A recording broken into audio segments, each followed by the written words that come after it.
मैं हूं doctor Pradeep Gupta sir और मेरे क्लास में आप सभी स्टूडेंट्स का वेलकम है, स्वागत है।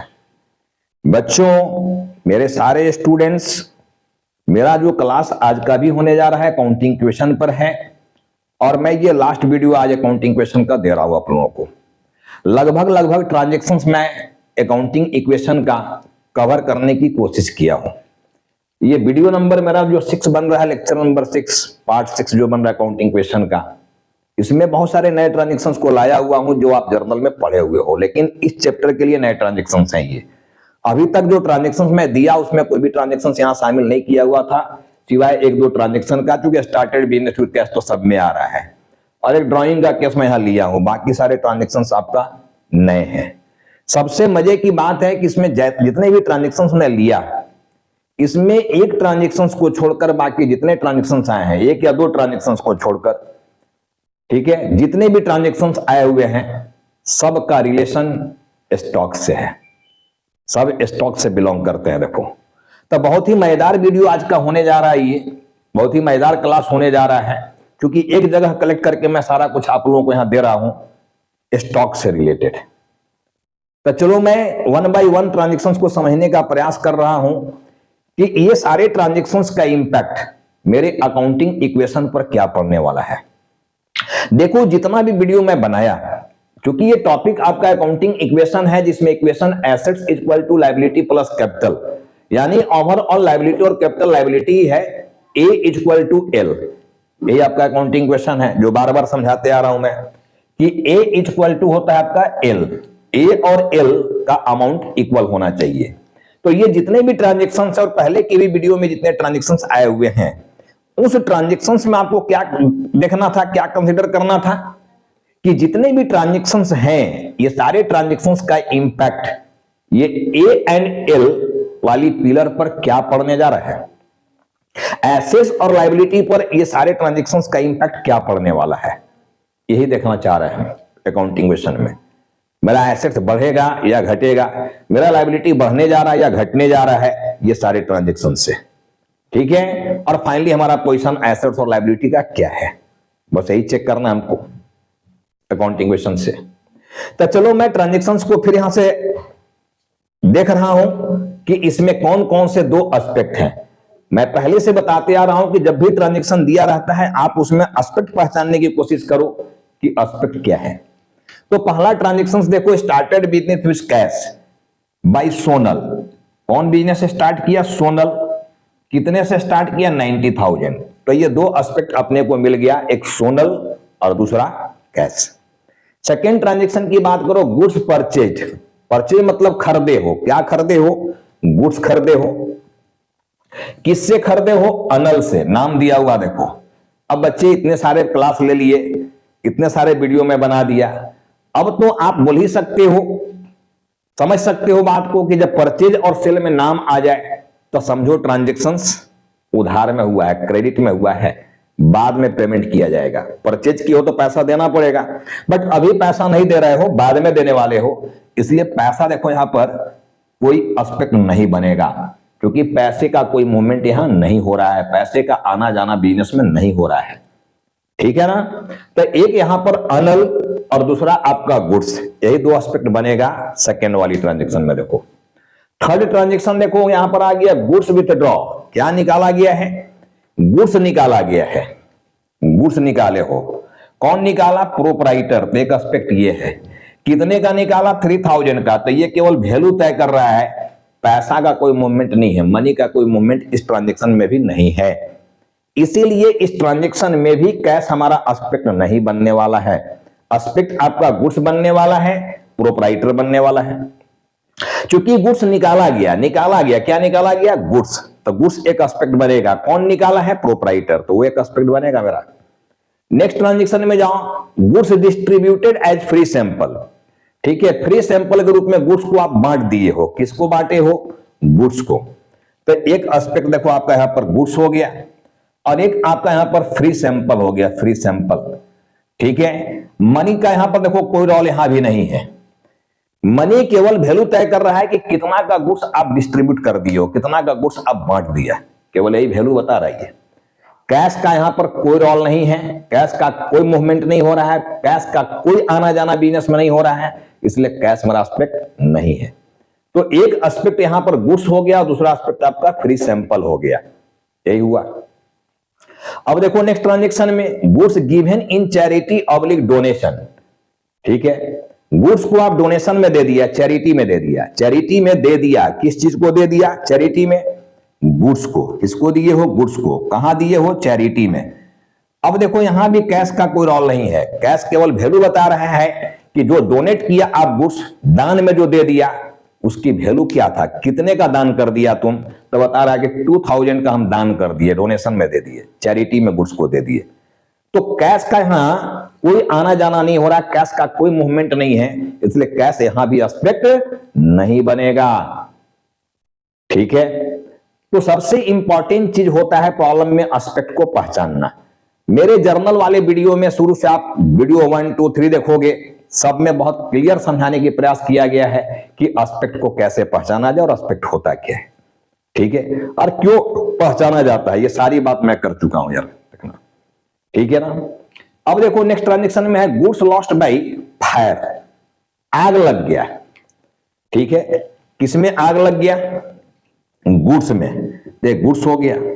अब आग लगने से क्या हो गया, हमारा लॉस हो गया, लॉस बाई फायर, कितने का लॉस हुआ, 3000 का। तो मनी का यहां भी कोई रोल नहीं है, मनी यहां भी एस्पेक्ट नहीं बनेगा, मनी का कोई मूवमेंट इस ट्रांजेक्शन में भी नहीं है, क्योंकि मनी का लॉस्ट नहीं हुआ है, ठीक है। किसका लॉस्ट हो गया है, गुड्स का लॉस्ट हुआ है, गुड्स में आग लग गया जिसके चलते मेरा लॉस हुआ है। कितने का लॉस हुआ, 3000 का। तो 3000 केवल वैल्यू तय कर रहा है, केवल वैल्यू बता रहा है कि आपका नुकसान कितने का हुआ है, बट इस मनी का कोई भी रोल यहां पर नहीं है, कोई भी मूवमेंट यहां पर नहीं है, इसीलिए मनी हमारा एस्पेक्ट नहीं बनेगा। Is it clear, yes sir clear है। नेक्स्ट देखो गुड्स लॉस्ट बाई फायर, फिर यहां पर लॉस हो गया, देखो किसका लॉस हुआ, गुड्स का ही, गुड्स का लॉस हुआ है, ठीक है, गुड्स का हुआ, क्या हो गया है, लॉस बाई फायर, ये हुआ है। कितने का हुआ है लॉस, 4000 का। तो ये मनी हमारा एस्पेक्ट नहीं बनने वाला है। लेकिन देखो बट इज कंजक्शन, ये बट से एक और सेंटेंस को जोड़ा गया इसमें कि claim accepted by insurance company, accepted हुआ है, देखो एक्सेप्ट किया गया है, किसके द्वारा, इंश्योरेंस कंपनी के द्वारा ये एक्सेप्ट किया गया, कितना रुपया, 3000 रुपया। अब ये 3000 में भी कोई मूवमेंट नहीं है, क्योंकि ट्रांजेक्शन बोल क्या रहा है कि आपका जो गुड्स था उसमें आग लग गया जिसके चलते आपका नुकसान हुआ, लेकिन मैं उस गुड्स का क्या करा कर रखा था, इंश्योरेंस करा दिया था लॉस को कवर करने के लिए। इंश्योरेंस कंपनी वादा किया लॉस की भरपाई करने का, लॉस को पे करने का, लेकिन कितना का प्रॉमिस किया, वो 3000 का, जबकि मेरा लॉस था कितने का, 4000 का, लेकिन वो एक्सेप्ट कितना किया देने के लिए, 3000। तो एक्सेप्ट किया है, अभी वो पे नहीं किया है, एक्सेप्ट किया केवल, ठीक है। इसलिए कैश में यहां कोई मूवमेंट नहीं है यहां भी, तो यहां भी कैश हमारा एस्पेक्ट नहीं बनेगा। जब वो कैश देगा इंश्योरेंस कंपनी इन फ्यूचर, तो उस समय कैश हमारा जो है वो एस्पेक्ट बन जाएगा, बट अभी यहां पर एस्पेक्ट नहीं बनेगा। Got it, yes sir got it. अब नेक्स्ट यहां पर ट्रांजेक्शन आ गया कैश लॉस्ट बाय थेफ्ट, यहां थेफ्ट हुआ है, चोरी हुआ है, ठीक है, किसका चोरी हुआ है, कैश का। क्या हुआ है, लॉस हुआ है, देखो लॉस बाय थेफ्ट हुआ है, यानी कैश यहां पर एस्पेक्ट बनेगा, क्योंकि जो चोरी हुआ जिसके चलते मेरा लॉस हुआ है, चोरी हो गया, ठीक है ना, लॉस बाय थेफ्ट, चोरी हो गया, चोरी होने से हमारा लॉस हुआ, तो एक एस्पेक्ट तो हमारा लॉस है, ठीक है। क्या चोरी हुआ, पैसा, तो पैसा में मूवमेंट हो गया, देखो चोरी हो गया तो पैसा हमारे पास से चला गया मेरे दुकान से, मेरे बिजनेस से, तो ये पैसा हमारा एक एस्पेक्ट बनेगा यहां पर। तो इस तरह से हम एस्पेक्ट को पहचान लिए, और मैं बार बार आप सभी को समझा रहा हूं कि जब एस्पेक्ट को आप पहचान लेते हो तो इस टॉपिक में, इस चैप्टर में आधा जर्नी ऐसे ही कंप्लीट हो जाता है, आधा आंसर ऐसे ही कंप्लीट हो जाता है। इसलिए सबसे इंपॉर्टेंट चीज होता है यहां पर एस्पेक्ट को पहचानना, ठीक है ना। अब मैं बोला जब एस्पेक्ट पहचान लिया तो हमको ये पहचानना है मेरे को कि ये ए है कि एल है, यही जानना है, ए है कि एल है, ये जानने की प्रयास करना है। देखो तो सोनल जो यहां पर है, इसके लिए तो हम लोग कैपिटल वर्ड लाएंगे क्योंकि ये ऑनर है, कैपिटल वर्ड। और कैपिटल होता क्या है? एल। और कैश क्या होता है? ए। तो एक एल है यहां पर सोनल, जिसके लिए कैपिटल वर्ड आया हुआ है, और कैश हमारा यहां पर ए है, एसेट्स। ठीक है, मैं गुड्स के लिए आप लोगों को पहले ही समझा चुका हूं कि जहां भी गुड्स की बात आएगा हम लोग उसको स्टॉक से डिनोट करेंगे, स्टॉक से डिनोट करना है उसको। ठीक है ना, जब जब परचेज करोगे स्टॉक बढ़ेगा, जब जब सेल्स करोगे स्टॉक घटेगा। आज ये ट्रांजेक्शन्स में बहुत सारे, इस प्रॉब्लम में बहुत सारे ऐसे ट्रांजेक्शन्स लिए गए हैं जिसमें सीधा इसका इंपैक्ट स्टॉक पर पड़ने वाला है और स्टॉक घटने वाला है। देखो तो गुड्स जो यहां पर आया हुआ है, ये मेरा स्टॉक है, इसलिए इसको हम लोग ए बोल रहे हैं। देखो ये भी ए है, ये गुड्स भी ए है। अब गुड्स परचेज फ्रॉम अनल, अनल से गुड्स खरीदे हो, मतलब उधार में खरीदे हो, तो बाद में उसको आप पे करोगे, बाद में पैसा लौटाना है अनल को। तो मैं क्या समझा रहा हूं कि पर्सन की बात जहां भी आ रहा है, अगर पर्सन को पैसा लौटाना हो फ्यूचर में, दैट इज लायबिलिटी, और पर्सन से पैसा हमें लेना हो in future, that is assets. तो अनल को मैं पैसा लौटाऊंगा क्योंकि अनल हमारा क्रेडिटर है। क्रेडिटर कौन है? ये क्रेडिटर। और क्रेडिटर क्या होता है? एल। तो हमारा अनल यहां पर क्या है? एल है, और गुड्स हमारा ए है। नेक्स्ट में भी देखो गुड्स ए है, और प्रोप्राइटर, इसका सीधा संबंध जो है पर्सनल यूज के लिए निकाला गया है, तो इसके लिए हम लोग प्रोप्राइटर नहीं लिख के ड्राइंग वर्ड लाते हैं, ड्राइंग वर्ड लाते हैं। यही समझाए थे इसके पहले वाले वीडियो में, ड्राइंग का क्या समझा चुका हूं मैं। तो ड्राइंग वर्ड है, जहां भी आपका प्रोप्राइटर आ जाएगा और पर्सनल यूज आ जाएगा, एक एस्पेक्ट आपका ड्राइंग ही बनने वाला है। ठीक है ना। और दूसरा एस्पेक्ट क्या निकाला है? वो गुड्स निकाला है तो गुड्स, कैश निकाला है तो कैश, ये हमारा एस्पेक्ट बनने वाला है। अब देखो नेक्स्ट ट्रांजेक्शन में क्या है, फिर से यहां पर गुड्स आ गया, दैट इज स्टॉक आ गया। अब मैं गुड्स में कुछ नहीं लिख रहा हूं, मैं, आप समझ गए हो कि गुड्स को स्टॉक से डिनोट करना है। क्लियर हो गया। एक एसेट्स है, वो एसेट्स का एक कॉलम में एक नया एसेट्स हमारा स्टॉक के रूप में बनेगा, हेडिंग के रूप में आएगा वो। ठीक है ना। तो गुड्स पर मैं कुछ नहीं लिख रहा हूं अभी, गुड्स को समझ लेना, ए है ये। Goods distributed as free sample, free sample के रूप में बांट दिया, तो बांट दिया तो क्या वापस मिलने वाला है? तो जब एक बार चला गया वापस नहीं आए, मैं क्लियर कट समझा चुका हूं सभी विद्यार्थियों को, सभी स्टूडेंट्स को, कि वो ऑलवेज ई होगा, ई, एक्सपेंस। तो ये हमारा फ्री सैंपल जो है ये एक्सपेंस हो जाएगा, ई। अब देखो हमारा इक्वेशन में ई की कहीं जगह नहीं है सेपरेट, क्योंकि एक इक्वेशन में 4 पिलर में से कोई केवल 2 ही पिलर काम कर रहा है, एक ए और दूसरा एल, बाकी बच गया ई एंड आई। उसका इंपैक्ट सीधा कैपिटल अकाउंट पर जाना है। जब जब ई होगा कैपिटल घट जाएगा, ठीक है, और जब जब आई होगा कैपिटल बढ़ जाएगा। बस यही तो होना है। देखो कितना आसानी से बात हमारी यहां पर बनने जा रही है। आपका 70-80% काम तो मैं यही कर दे रहा हूं, फॉर्मेट में केवल यहां लिखना रहेगा इस चीज को, समाधान तो मैं यही कर दे रहा हूं। देखो अब देखो नेक्स्ट ट्रांजेक्शन में गुड्स आ गया, दैट इज स्टॉक। अब मैं वहां लिख नहीं रहा हूं, चैरिटी में दे दिए हो, डोनेशन में बांट दिया, तो यहां भी वापस नहीं आने वाला है बांट दिया तो, यानी ई भी ए है। सब लोग बच्चे बोलोगे सर ये भी ई है, ठीक है, और ई का सेपरेट कोई हेडिंग बनना नहीं है, कैपिटल पर इंपैक्ट पड़ने वाला है। चलो नेक्स्ट में जाओ, goods lost by fire costing ₹3000, goods का लॉस्ट हुआ है। देखो तो एक गुड्स है, दूसरा लॉस है, तो लॉस भी आपका ई पिलर में आएगा, ई पिलर में आएगा। देखो तो एक गुड्स यानी स्टॉक, और एक यहां पर ई आ गया लॉस बाई फायर, ठीक है ना। तो एक ई हो गया, एक ए हो गया है, यही हुआ है। अब नेक्स्ट ट्रांजेक्शन में गुड्स लॉस्ट बाई फायर है। देखो गुड्स लॉस्ट हुआ है, तो गुड्स लॉस्ट हुआ है तो इसकी एंट्री से इस बात को और क्लियर करेंगे। देखो हम अभी लिखेंगे उधर में क्या मामला यहां पर हुआ है। नेक्स्ट वाले देखो इसमें अभी 7 नंबर को मैं लिख के दिखा रहा हूं उधर।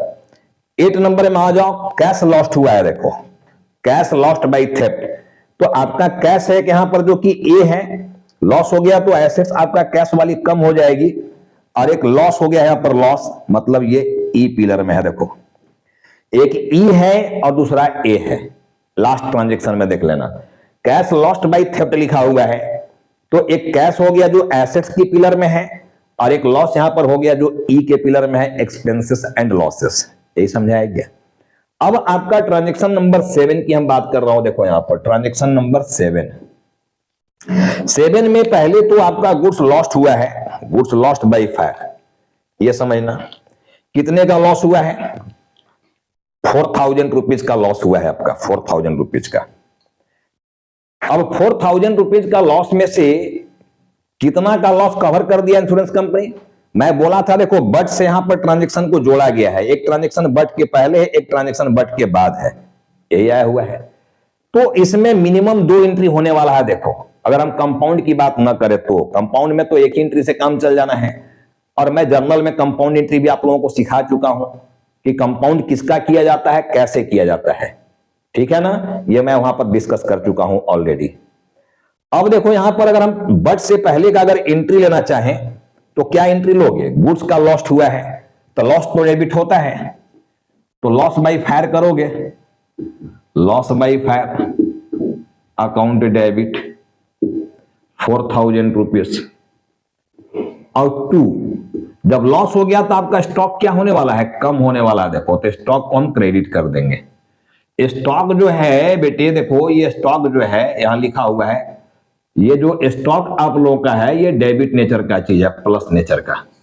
क्योंकि एसेट्स है ना, तो एसेट्स तो प्लस में आएगा। डेबिट के 2 पिलर हैं, यानी प्लस के 2 पिलर हैं, ई एंड ए। तो जब स्टॉक को आप एसेट्स बोल रहे हो मतलब डेबिट की पिलर में है ये, प्लस की पिलर में है ये। तो मैं प्लस में देखो यहां प्लस में जब स्टॉक को मैं खरीदूंगा, परचेज जब करेंगे हम गुड्स को, तो हमारा स्टॉक बढ़ने वाला है। लेकिन चूंकि यहां लॉस हो गया, आग लग गया, तो उससे स्टॉक मेरा क्या हो जाएगा, स्टॉक पर इंपैक्ट पड़ेगा ना। स्टॉक में ही ना आपका आग लग गया, गोडाउन में आग लग गया, तो स्टॉक क्या हो जाएगा, घट जाएगा। तो स्टॉक को घटाना है, ठीक है ना, डिक्रीज कराना है। तो जब ये प्लस में है तो घटाने के लिए क्या करेंगे, इसको हम माइनस करेंगे, जितना से घटाना है, यानी क्रेडिट करेंगे। तो स्टॉक को देखो हम यहां क्रेडिट कर दिए। पहले जर्नल एंट्री में क्या कर रहे थे हम लोग, परचेज को क्रेडिट कर रहे थे, लेकिन यहां परचेज और सेल बोलकर तो एंट्री आ नहीं रहा, यहां परचेज हो या सेल्स हो, ठीक है। जिस ट्रांजेक्शन का इंपैक्ट यहां पर गुड्स पर पड़ने वाला है उसको सीधे स्टॉक से डिनोट किया जा रहा है, परचेज सेल बोलकर एंट्री नहीं लिया जा रहा है। अगर परचेज सेल बोलकर एंट्री लिया जाता तो हम लोग यहां स्टॉक को क्रेडिट नहीं करके परचेज को क्रेडिट करते, जो जर्नल में मैं सिखाया था। अकाउंटिंग इक्वेशन में गुड्स को सीधा डिनोट कर दिया गया है स्टॉक से, और उसको एसेट्स माना गया, माना क्या गया, होता भी है वो जो गुड्स हमारे पास बचा हुआ है, सेल ही नहीं हुआ, तो मेरा वो क्या है, एसेट्स है जो बच गया है, ठीक है ना। तो स्टॉक का डेबिट बैलेंस होता है प्लस बैलेंस, लेकिन जैसे ही आग लग गया, स्टॉक घट गया, तो स्टॉक को घटाने के लिए यानी डेबिट को कम करने के लिए हमको क्रेडिट करना पड़ेगा यहां पर। तो क्रेडिट कर दिया देखो 4000 रुपीज से, ये हो गया। लेकिन यहां अब ये एंट्री नंबर देखो ए हुआ, एंट्री नंबर बी। अब claim accepted by insurance company, तो मैं इंश्योरेंस कंपनी को यहां पर डेबिट करूंगा। देखो insurance company account debit 3000, insurance company account debit 3002। पहले री एंट्री सिखाया गया। देखो इंश्योरेंस कंपनी को डेबिट हम क्यों किए, इंश्योरेंस कंपनी क्या है, पर्सन है, बोले थे ना पर्सन है। पर्सन को डिफाइन किए थे कि how many types of persons are there in accountancy, there are 3 types of person, natural person, artificial person and representative person. Natural person हम सभी हैं, human being. Artificial person, natural person का मतलब जिसको गॉड ने बनाया, आर्टिफिशियल पर्सन जिसको मैंने बनाया। मैंने बनाया मतलब क्या, कोई भी बैंक हो गया, कोई भी कंपनी हो गया, कोई भी पार्टनरशिप फर्म हो गया, एनी बिजनेस, ठीक है, is also a person in the language of commerce, in the language of business, person ही होता है वो। और थर्ड होता है रिप्रेजेंटेटिव पर्सन। तो इंश्योरेंस कंपनी यहां पर क्या है, पर्सन है। और पर्सन में क्या समझाया हूं कि पर्सन जो होता है यहां पर पर्सन, या किसी भी चैप्टर में जाओगे तो पर्सन या तो हमारा ए होगा या एल होगा, पर्सन कभी भी आई और ई हो ही नहीं सकता है। यार पर्सन कैसे एक्सपेंस हो जाएगा, या पर्सन कैसे इनकम हो जाएगा, लेकिन पर्सन एसेट्स या लायबिलिटी हो सकता है। जब पर्सन से पैसा लेना हो दैट इज एसेट्स, और जब पैसा लौटाना हो दैट इज लायबिलिटी। एकदम सिंपल पहचान बताया हुआ। देखो कि पर्सन से पैसा लेना हो in future that is assets, और पैसा लौटाना हो दैट इज लायबिलिटी। यह समझाया गया है। तो इंश्योरेंस कंपनी से अपने को पैसा लेना है, अभी दिया नहीं, एक्सेप्ट किया, ये लेना है। लेना है का मतलब क्या है? ये एसेट्स है। अब 3000 लेना है तो एसेट्स मेरा क्या होगा? इंक्रीज होगा, इंक्रीज। और जब एसेट्स इंक्रीज होता है तो उसको डेबिट किया जाता है, यही समझाया गया है। ठीक है ना? इसीलिए हम देखो इंश्योरेंस कंपनी को यहां पर प्लस में रखे हैं डेबिट में। लेकिन जब इंश्योरेंस कंपनी आपको 3000 रुपीज दे देगा, जब इंश्योरेंस कंपनी आपको 3000 रुपीज दे देगा, ठीक है, तो आपका लॉस ये कम हो जाएगा। देखो अब लॉस 4000 का क्यों रहेगा यार? जब 3000 इंश्योरेंस कंपनी देने के लिए बोलिए दिया, तो लॉस आपका 1000 का बचेगा ना, 4000 का लॉस कहां रहा?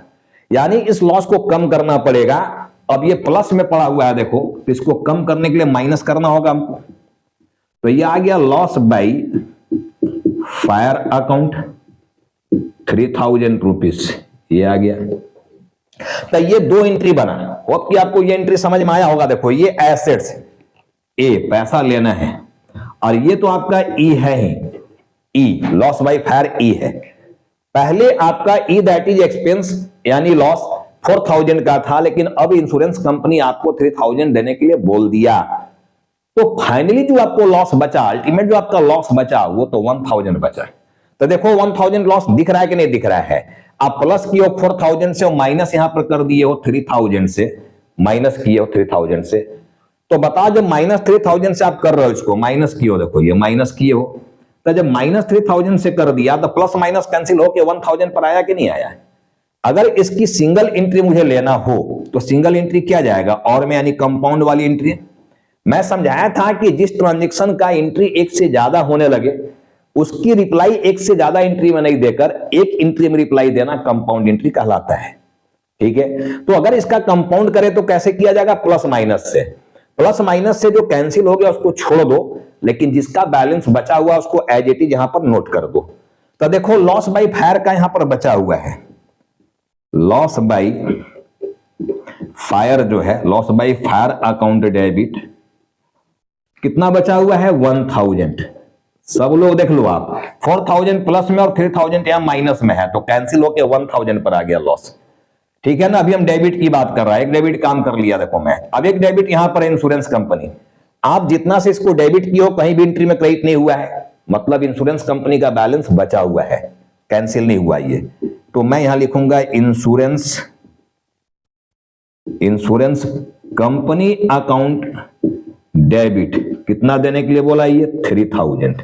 तो 3000 ये चला गया 2, अभी भी डेबिट का काम कर लिया हम लोग। अब 2 क्या होगा? ये लॉस और ये लॉस तो कैंसिल हो गया, ये और ये तो कैंसिल है। अब क्या बचा हुआ? आपका स्टॉक है क्रेडिट में, देखो कहीं एंट्री में डेबिट में नहीं है स्टॉक, तो स्टॉक का पूरा बैलेंस बचा हुआ है। तो 2 हम लिख देंगे यहां पर स्टॉक अकाउंट, कितना? 4000, ये लिख देंगे। तो फाइनली हमारा जो एंट्री आया, net entry that is compound entry, वो ये आया देखो। ठीक है ना?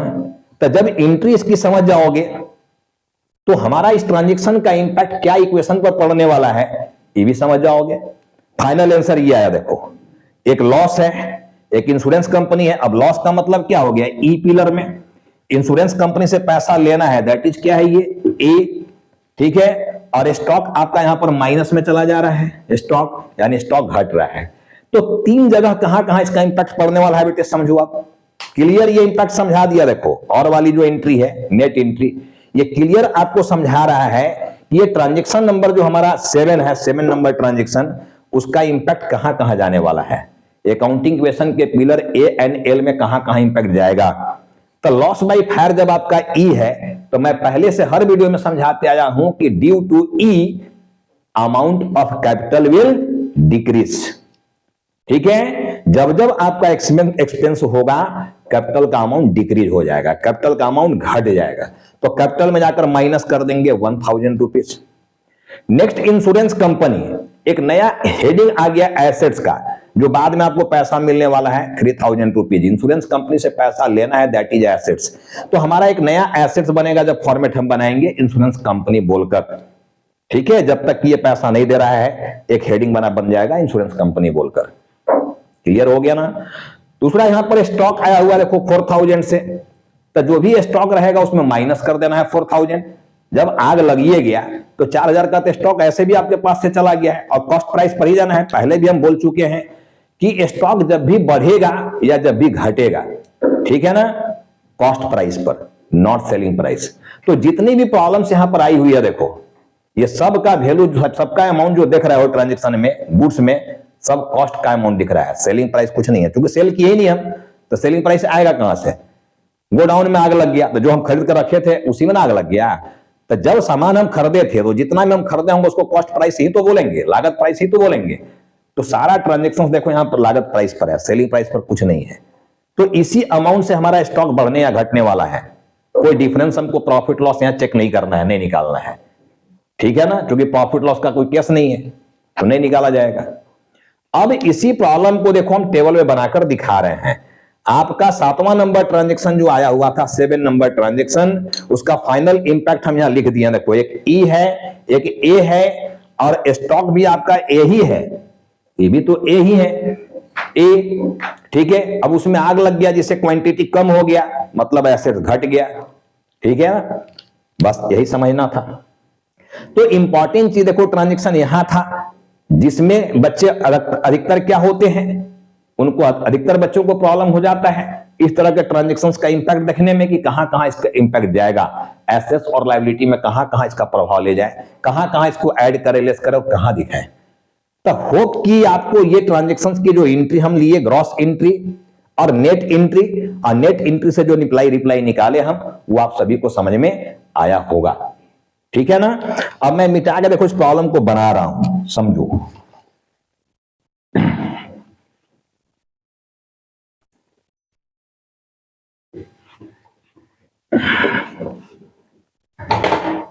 देखो भाई,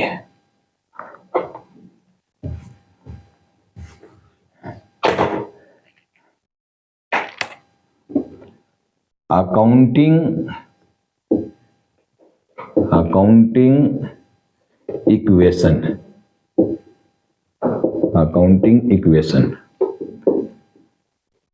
पार्टिकुलर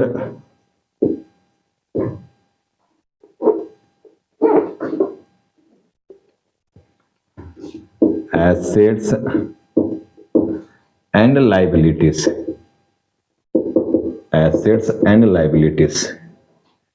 ठीक है ना।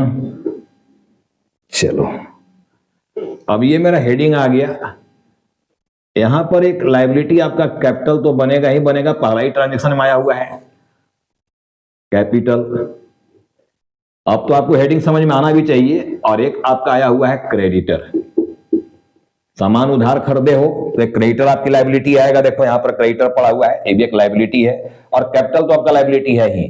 तो इस प्रॉब्लम में आपके पास दो लायबिलिटी है, देखना, एक क्रेडिटर के रूप में, कैपिटल के रूप में।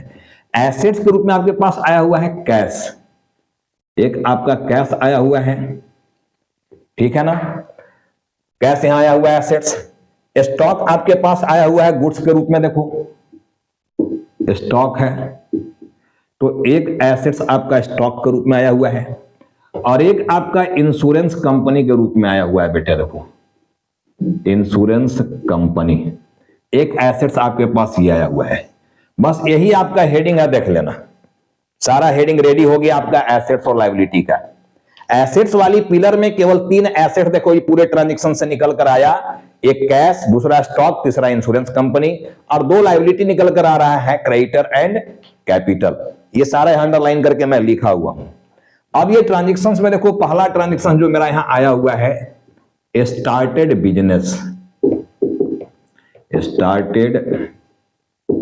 बिजनेस, ये आया हुआ है।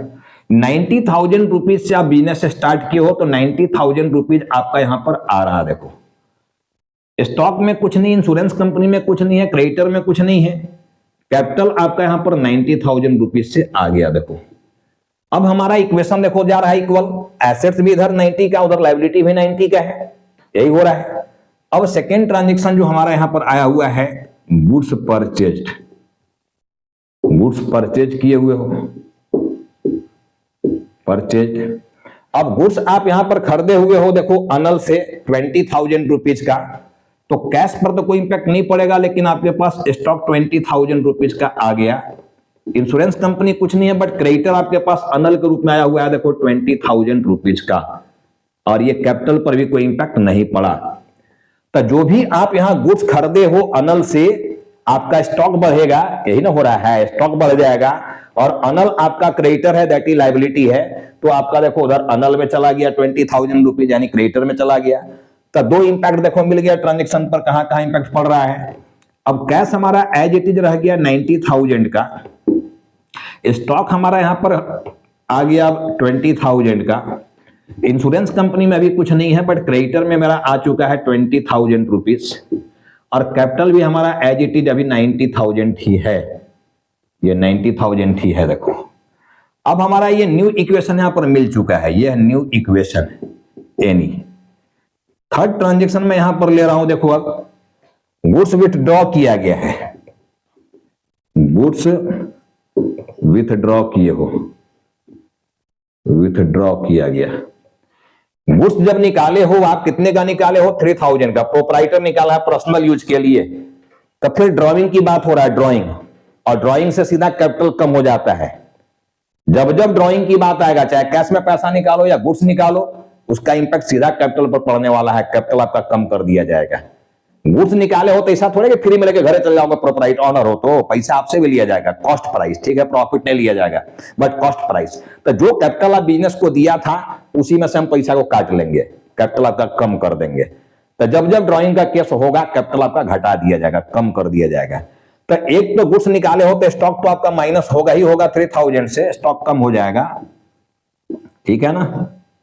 और ड्राइंग का केस है तो कैपिटल आपका माइनस हो जाएगा, देखो 3,000 रुपीज से ये माइनस हो जाएगा। अब हमारा यहां पर कैश तो 90,000 ही रह गया, ये 90 रह गया, आपका देखो ये 70,000 हो गया। इंश्योरेंस कंपनी कुछ नहीं है, 20,000 आपका क्रेडिटर में रह गया, और कैपिटल आपका देखो घट के आ गया, यहां पर माइनस अगर कर रहे हो तो 87,000। अब आप देख लो दोनों इक्वेशन में जाओगे, इक्वेशन बराबर की है, देखो न्यू इक्वेशन जो बना हुआ है, क्योंकि 90 प्लस 17 करोगे तो 1,07,000, और उधर भी जोड़ोगे 1,07,000 है, देख लो दोनों इक्वल जा रहा है। अब हमारा ट्रांजेक्शन नंबर देखो 4 आ गया।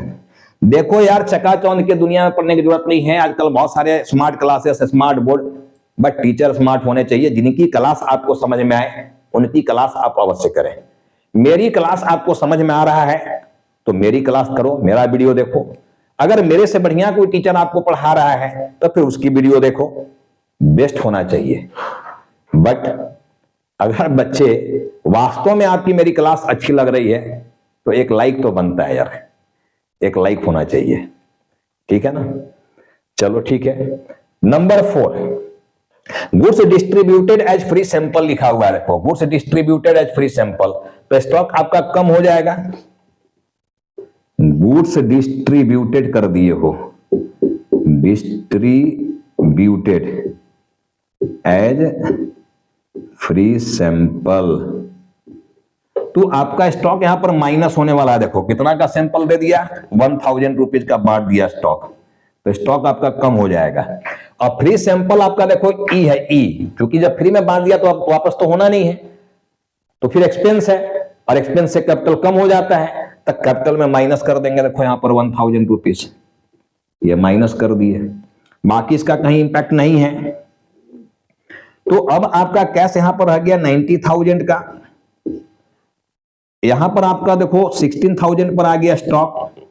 इंश्योरेंस में अभी कुछ नहीं है, क्रेडिटर के रूप में लायबिलिटी अभी आपके पास एज इट इज 20,000 की ही है, लेकिन यहां पर कैपिटल आपका कम होकर 86,000 पर आ गया। अब ये आपकी एनई न्यू इक्वेशन मिल गया, देख लो न्यू इक्वेशन इक्वल रहा होगा, 90 प्लस 16 जोड़ोगे 1,06,000, उधर भी 1,06,000 ही है, 86,000 और 20,000 को ऐड करोगे तो 1,06,000 ही आएगा, दोनों इक्वल हो रहा है, ए एंड एल। तब पूरे ट्रांजेक्शन्स की ओवरऑल ए और एल पर क्या इंपैक्ट पड़ रहा है, कौन कौन सा ए मेरा बढ़ रहा है, कौन कौन सा ए घट रहा है, कौन कौन सा एल मेरा बढ़ रहा है, कौन कौन सा एल घट रहा है, बस यही तो इक्वेशन में देखना है, ठीक है ना। नंबर देखो 5, नंबर 5 में आ गया goods given in charity, goods given in charity. अब चैरिटी में दे दोगे तभी आपका स्टॉक कम हो जाएगा। देखो चैरिटी में आप दिए हो 2000 का गुड्स, तो 2000 से आपका स्टॉक कम हो जाएगा, ठीक है ना। लेकिन साथ में जब चैरिटी में बांट दिया तो वो एक्सपेंस है, उससे कैपिटल कम हो जाएगा। क्योंकि जो चीज डोनेशन में दे दिया बेटे वो वापस आने वाला है क्या? नहीं आने वाला है। सब लोग बोलोगे सर वापस नहीं मिलेगा। तो 90,000 का कैश रह गया, स्टॉक आपका 14 पर आ गया, ठीक है। ये सब इंश्योरेंस में कुछ नहीं है, बट क्रेडिटर में आपका 20,000 पहले से ही आ रहा है। और आपका यहां पर कैपिटल जो है वो कम होकर अब 84 पर आ गया। देखो तो 84 एंड 20 ऐड करोगे तो 1,04,000, और यहां भी देखो एसेट्स में 1,04,000 ही है। तो आपका देखो न्यू इक्वेशन जो बन रहा है ये दोनों इक्वल हो रहा है। अब नंबर 6 की बात करूं मैं, गुड्स लॉस्ट बाय फायर हुआ है। गुड्स लॉस्ट बाय फायर ये हुआ है, गुड्स लॉस्ट बाय फायर। तो इससे भी आपका स्टॉक कम होने वाला। देखो गुड्स लॉस्ट बाय फायर जो हुआ है वो 3,000 का हुआ है, तो 3,000 से आपका स्टॉक माइनस हो जाएगा। देखो और जब लॉस है तो लॉस की रिकवरी तो हुआ नहीं, कहीं से इंश्योरेंस तक करवाया नहीं था इसमें, देखो लॉस हो गया, मिलने वाला है नहीं। तो लॉस से हमारा क्या होता है? कैपिटल कम हो जाता है। तो कैपिटल को हम कम कर देंगे यहां पर 3,000 से। देखो कैपिटल कम हो गया। तो अब देखो फाइनली हमारा जो यहां पर आंसर आ रहा है इसका, कैश हमारा 90 ही रह गया। यहां पर आपका 11,000 का भी स्टॉक आपके पास बचा हुआ है। अभी इंश्योरेंस में कुछ नहीं है, लायबिलिटी में क्रेडिटर आपके पास 20,000 का है, और कैपिटल आपका कम होके 81,000 पर आ गया। देखो तो 81 और 20 को ऐड करोगे तो 1,01,000, इधर भी 1,01,000, दोनों इक्वल हो रहा है। देखो इक्वेशन ये आ गया हमारा न्यू इक्वेशन। अब यहां पर गया देखो नंबर 7, फिर से यहां गुड्स लॉस्ट आ गया, गुड्स लॉस्ट आ गया, ठीक है ना। लेकिन गुड्स लॉस्ट हुआ तो इंश्योरेंस कंपनी देने के लिए पैसा बोला है, और अभी मैं उसका एंट्री करके आपको दिखाया था कि क्या फाइनली आंसर आया। इंश्योरेंस कंपनी आपको पैसा देने के लिए बोला है तो इंश्योरेंस कंपनी में आ जाएगा देखो 3,000 रुपीज, 3,000 देने के लिए बोला हुआ। स्टॉक आपका लॉस कितने का हुआ है? 4,000 का। गुड्स में जो आग लगा वो 4,000 की वैल्यू का था, तो स्टॉक आपका माइनस हो जाएगा 4,000 से। नुकसान आपका 4,000 का हुआ, लेकिन इंश्योरेंस कंपनी देने के लिए कितना बोल रहा है? Only 3,000 rupees. 4,000 में 3,000 रुपीज तो इंश्योरेंस कंपनी आपको पे कर देगा फ्यूचर में। तो फाइनली कितना पे नहीं करेगा? वो 1,000 रुपीज। और जो वो पे नहीं करेगा वो आपका कंफर्म लॉस हो गया, अब मिलने वाला नहीं है। और लॉस से या एक्सपेंस से कैपिटल कम हो जाता है, यही तो होता है। तो कैपिटल को हम यहां पर माइनस कर देंगे, देखो 1,000 रुपीज से यह माइनस कर देंगे। अब फाइनली जो मेरा आंसर यहां पर आ रहा है, देखो अभी कैश हमारा 90 का रह गया, ठीक है ना। अब ये घट के हमारा कितना हो गया? 7,000 का स्टॉक अपने पास बच रहा है। जब इंश्योरेंस कंपनी के रूप में एक हमारा एसेट्स आ गया 3,000 का, क्रेडिटर के रूप में लायबिलिटी अपने पास 20,000 का, और कैपिटल अब हमारे पास बच गया बच्चों 80,000 रुपीज का। तो 80,000 एंड 20,000 को ऐड करोगे तो 1 लाख की देखो लायबिलिटी दिख रही है, और इधर तुम ऐड करके देख लो 90 + 7 + 3 1 लाख इधर भी आ रही है। तो A and L both are equal, दोनों इक्वल दिख रहा है अभी, और होना भी चाहिए इक्वल यार, यही तो इक्वेशन कह रहा है अपने को क्या। तो फाइनली देखो अब हमारा यहां पर ट्रांजैक्शन आ गया नंबर 8 कि कैश लॉस्ट हुआ है, कैश लॉस्ट बाय थेफ्ट ये हुआ है। तो भाई जब कैश में चोरी हो गया तो सीधा कैश घटने वाला, सब लोग बोलोगे बच्चे कि सर कैश को कम कर दीजिए, सीधा 5,000 से कम हो गया। लेकिन जब लॉस हो ही गया है तो मिलने वाला है क्या? जब इंश्योरेंस में नहीं करवाए हो देखो लास्ट वाले में, तो मिलने वाला भी नहीं है, यानी फाइनल लॉस, सीधा कैपिटल कम हो जाएगा। जहां एक्सपेंस और लॉस फाइनल आया कैपिटल कम हो जाना है, और जहां इनकम आया कैपिटल बढ़ जाना है, बस यही तो होना है यार, ठीक है ना।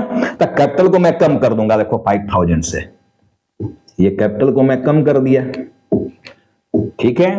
अब देखो आपका ये फाइनल आंसर यहां पर क्या बन गया? कैश अब आपके पास बच गया 85,000 रुपीज का, 85,000। यहां पर हमारा स्टॉक अब केवल बच गया है 7,000 रुपीज का।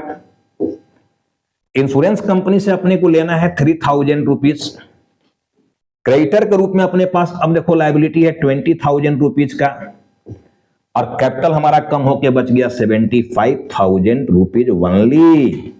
ये हो गया अपने का न्यू इक्वेशन, यानी फाइनल इक्वेशन।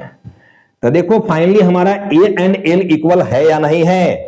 85,000, 7,000 प्लस 3,000, ठीक है ना, 95,000। और उधर भी ऐड कर लो 75,000 का कैपिटल और 20,000 का क्रेडिटर, ठीक है, वो भी हो गया 95,000। तो A and L both are equal, ठीक है ना। तो ये था हमारा फाइनल इक्वेशन और ये हमारा आ गया देखो फाइनली आंसर। तो बहुत सारे ट्रांजैक्शन इसमें नए लिए, समझाने का मैंने प्रयास किया।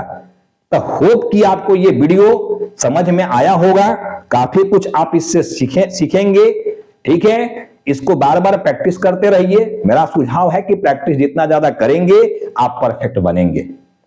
तो आज मैं देखो यहीं पर इसको एंड कर रहा हूं। अब इस टॉपिक को, जो अकाउंटिंग इक्वेशन मेरा टॉपिक है, इस चैप्टर को मैं अब यहां से समाप्त कर रहा हूं, क्योंकि लगभग ट्रांजैक्शन पकड़ने की मैं कोशिश किया। अब एका दुका कोई ट्रांजैक्शन छूटा होगा तो वो सिंपल ट्रांजैक्शन होगा, नहीं समझ पाएंगे अगर उस ट्रांजैक्शन का इंपैक्ट क्या जाने वाला यहां, आप मेरा कमेंट सेक्शन में जाकर लिखना, मैं उसको पढ़ता हूं और मैं उसका रिप्लाई भी आपको दूंगा, ठीक है। ये आपसे मेरा प्रॉमिस है। आपको हर हाल में आपकी जो नीड है उसको कंप्लीट किया जाएगा। कोई प्रॉब्लम आपको हो रही है मेरी बात समझने में, आप जरूर कमेंट सेक्शन में लिखिए। लेकिन मैं बार बार बोल रहा हूं कि अगर बहुत मजा आ रहा हो आपको चैप्टर पढ़ के, अगर बहुत ट्रांसपेरेंटली आप बात को समझ रहे हैं, तो एक लाइक तो बनता है भाई। लाइक जरूर करें, वीडियो को सब्सक्राइब करें, ताकि मेरा भी मनोबल बढ़ता रहे और मैं आगे इसी तरह से चैनल पर वीडियो अपलोड करता रहूं, वीडियो बनाता रहूं आप सभी के लिए, ठीक है। और आप सभी स्टूडेंट्स आप इसके थ्रू अपना स्टडी को कंप्लीट करते रहें।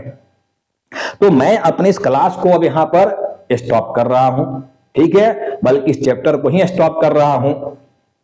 फिर हम मिलेंगे, ठीक है, नेक्स्ट क्लास में, नेक्स्ट टॉपिक, एक नए चैप्टर के साथ, ठीक है। तब तक सभी को बाय, थैंक्स।